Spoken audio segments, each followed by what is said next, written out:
This is a performance of Lady Moon, followed by a brief tutorial.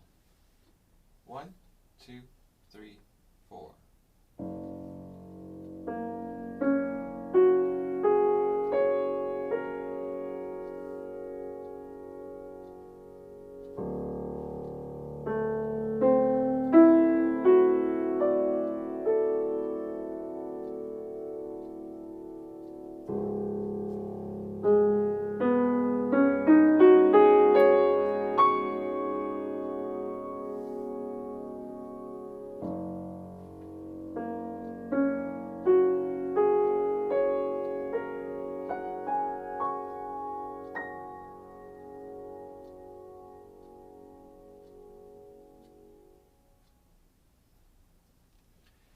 This piece looks complicated because of the hands moving quite a lot over the keyboard, but it's actually very simple once you can break it down, and you can learn it very quickly.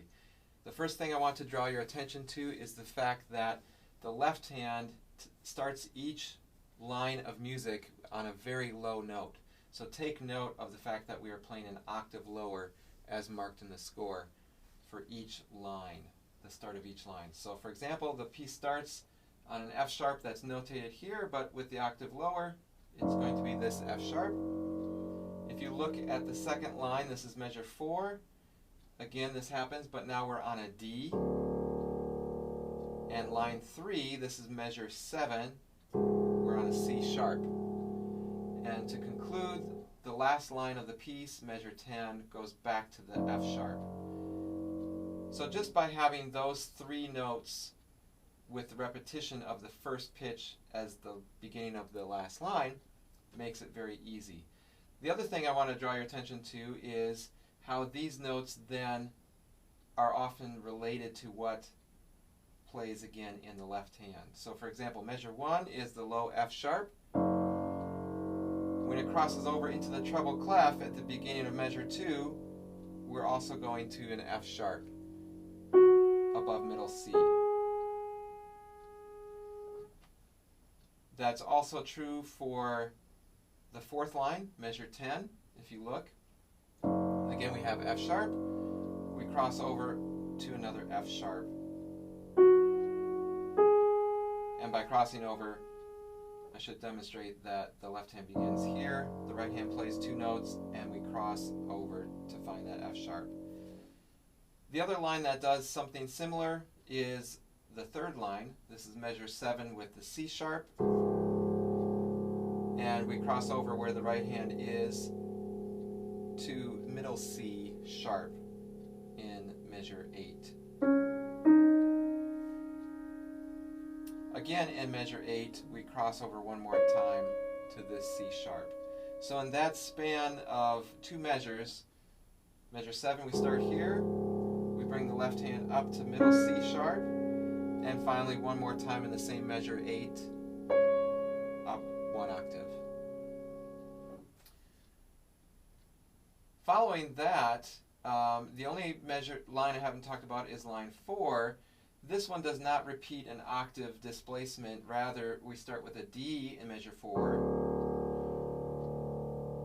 And we go almost to a D, but we extend past 1. So basically like a neighboring tone, it's E. And then an F sharp. So if you were to condense those pitches down to their pitch class, all the same register, you would have a D, E, F sharp. Only in the music it's displaced by over 3 octaves. And that's to measure 5. I would suggest just practicing that from the beginning. For example, measure 1, finding that F sharp above. That's a measure 2. Then measure 4. Find your D, move to the E right next to it. And measure 5. And then so on, measure 7. Here's measure 8. And then one more octave above. And finally measure 10 kind of repeats on that idea. We have F sharp again. Come up to an F sharp. And then finally one more time up. measure 12, and then finally we come up to an A sharp.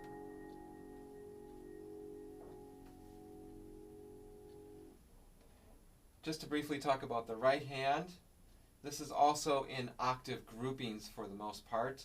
So you'll find in measure 1 we have the pitches A sharp and C sharp. In measure 2, we're taking that hand placement up an octave and we're reversing the order of the notes. We start with C sharp and come down to A sharp.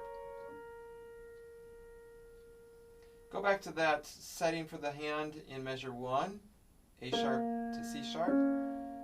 Look directly below to measure 4. This is a half step down, so now we are playing A natural and C natural.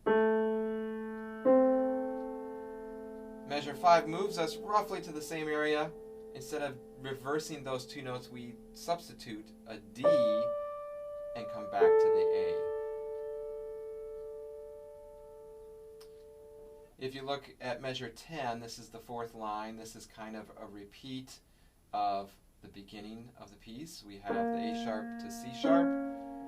We move up, we reverse the order, and then measure 12 presents one more C sharp, an octave higher. That leaves line 3 to look at.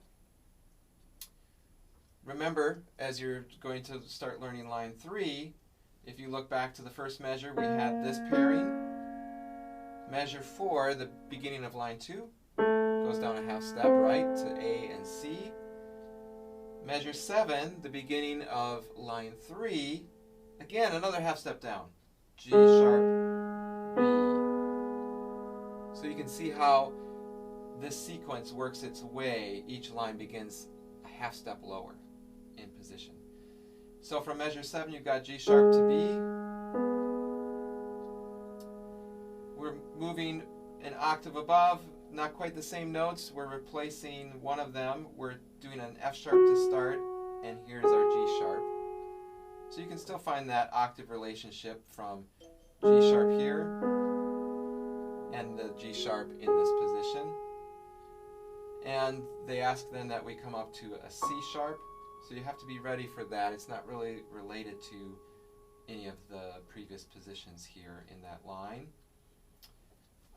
And then line 10 takes us back to the A sharp, C sharp of the beginning. We reverse it here, and we come up one more octave.